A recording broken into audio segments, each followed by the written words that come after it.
আপনার কাছে আমি দরখাস্ত দিয়েছি, আপনার সভাকক্ষে আমাকে আমার সাথে বেজ্জতি করা হয়েছে, আমাকে কত হেনস্থা করা হয়েছে। আপনি এর ব্যবস্থা নেবেন। যখনই ওই প্রার্থীর নামে কেউ কোনো অভিযোগ দিতে যায় তখনই বলে না এটা হয়ে গেছে, এটা জুডিশমেন্ট, এটা দিনের ভোট রাতে নিব কিনা, জোর করে তারা ভোট সিল মেরে নিব কিনা সেটা আমি সন্দিহান। রিটার্নিং কর্মকর্তা মানিকগঞ্জে যিনি আছেন তিনি আমার মতে অত্যন্ত দুর্বল। আমি রিটার্নিং কর্মকর্তার সম্মেলন কক্ষে আমাকে অ্যাসল্ট করা হয়েছে, আমার উপর নির্যাতন করা হয়েছে, আমাকে ধাক্কানো হয়েছে, বের করা হয়েছে। সেটা আমার ওই বিএনপি দলের মনোনীত প্রার্থীর পেটুয়া বাহিনী যারা আছে তারা আমার সাথে বেয়াদবি করেছে। তার পিএস সহ আরও 3-4 জন তার লোকেরা খুব পেটুয়া, তারা পেইড সার্ভেন্টের মতো তারা আমার সাথে যে বেয়াদবি করেছে এটা অনাকাঙ্ক্ষিত। আমি সঙ্গে সঙ্গে আমার সিকিউরিটি করে চিল্লিয়ে গিয়ে আমি পুলিশদের মাধ্যমে আমি তারপরে নিজেকে সেভ করে রিটার্নিং অফিসের রুমে ঢুকছি যে আমার সিকিউরিটির ব্যবস্থা কেন হলো না।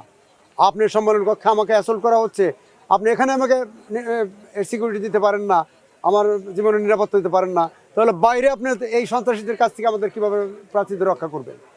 উনি বলে আপনি লিখিত দরখাস্ত দেন। আমি লিখিত সঙ্গে সঙ্গে দরখাস্ত দিয়েছি, কিন্তু এখন পর্যন্ত ওনারা কোনো অ্যাকশন নিতে পারেন না। আমাকে পরে আজকে এডিএম বলেছে, সহকারী রিটার্নিং অফিসার, যে আপনি ওই যে এখানে যে জুডিশিয়ালি একজন আছে জজ, অ্যাসিস্ট্যান্ট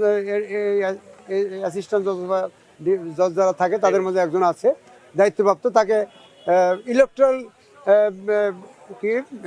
কমিশন, ইলেকট্রাল তদন্ত কমিশন এটা আছে, তাদের কাছ থেকে আপনাদের দরকার তাও দিয়েছি আমি। তারপর আমাকে ওনারা বলতেছে যে আপনি যদি করেন এসপির সাথে দেখা করে আপনি মামলা দেন। আমি করে মামলা দেবো কেন? SP is nothing now. এখন নির্বাচনী মুহূর্তে returning officer is the all in all, he is capable to all the powers, no power at all.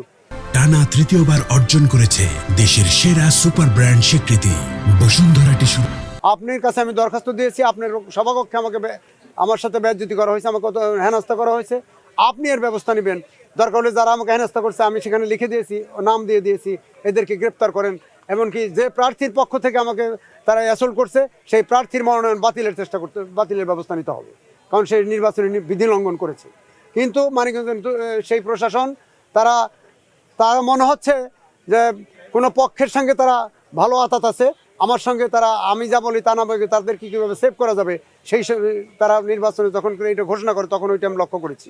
যখনই ওই প্রার্থীর নামে কেউ কোনো অভিযোগ দিতে যায় তখনই বলে না এটা হয়ে গেছে, এটা জুডিশমেন্ট, এটা ওটার আরপিওতে লেখা আছে, এটা তার টাকা তার কাছে পাবে না, টাকা পাবে তার প্রতিষ্ঠানের কাছে। আরপিওতে যদি লেখা থাকে আরপিওকে আমি এটা ভুল বলে মনে করবো কেন? একটা প্রতিষ্ঠানের টাকা পাওয়ানোর বিল বাকি আছে 10 কোটি টাকা, 20 কোটি টাকা, 200 কোটি টাকা, সেই প্রতিষ্ঠানের টাকা কি তাহলে প্রতিষ্ঠান ইট বালু পরিশোধ করবে নাকি? মালিক সেটা পরিশোধ করার কথা। সেখানে আরপিও যদি এমন হয়ে থাকে আমরা এই আরপিওকে পরিবর্তন করে মালিকের প্রতি, মালিক টাকা গ্রহণ করে মালিক টাকাটা পরিশোধ করবে সেই আইন চালু থাকতে হবে। তা না হলে ধনীরা, বড় বড় টাকাওয়ালারা লক্ষ লক্ষ হাজার হাজার কোটি টাকা তারা ঋণ নিয়ে তারা ঋণ খেলাপি হবে, তারা বিল খেলাপি হবে, তারা প্রতিষ্ঠানের বিল খেলাপি, তাহলে তো তারা ধরা খাবে না। আমি এটা তাদের এই দুর্বলতা আমি খুব লক্ষ্য করেছি। মানিকগঞ্জের প্রশাসন, বিশেষ করে যে রিটার্নিং অফিসার ডিসি সাহেব যারা আছেন তারা অত্যন্ত দুর্বল। আমি মনে করি এই দুর্বল প্রশাসন দ্বারা মানিকগঞ্জে, কমপক্ষে মানিকগঞ্জে সুষ্ঠু পরিবেশে নির্বাচন হতে পারে না, তারা কন্ট্রোল করতে পারবে না।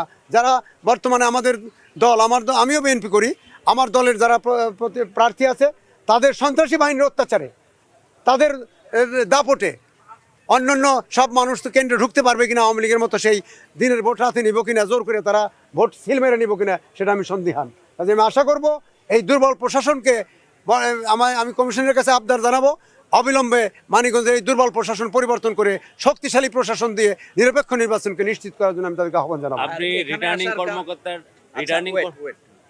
এখানে তো আসছেন, এখানে এসে কি আপনি এখন আমি কেবল দরখাস্ত করার জন্য এসেছি। আমি ফরমান নিলাম, আমি আমার ব্যারিস্টার দিয়ে আমার এলিগেশন লেখাবো। আমি আজকে পারি আজ, নাহলে কালকে এটা জমা দেবো।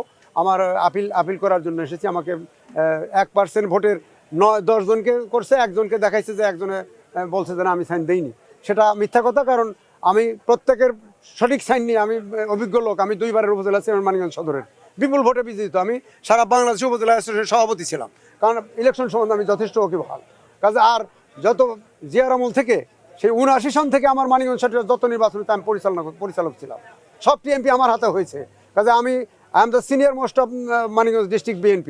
So I am very experienced about this matter. আমার কোনো সাইন, আমার কোনো স্বাক্ষর জাল ওঠানো হয়নি, আমি চ্যালেঞ্জ। কিন্তু যেভাবেই করে থাক, আমি ষড়যন্ত্রের শিকার হয়েছি, বুঝতে পেরেছি। টাকার মুহূর্তে অনেক কিছু হয়ে গেছে সেখানে। তবে আমি সেটা বিশ্বাস করি, আমার সেই লোক এসে আমাকে যার নামে বলেছে সে সেটার উপযুক্ত জবাব দেবে, এবং আমি আপিল করে ইনশাল্লাহ আমি এখানে বিজয়ী হব এবং আমার প্রার্থিতা ফেরত পাবো। ইনশাল্লাহ বিজয়ের বেশে আমার জনগণ আমার জন্য কান্নাকাটি করতেছে। তারা আমাকে না পেলে তারা ভোট হয়তো অন্য জায়গায় দেবে, বিএনপিকে ভোট দেবে না।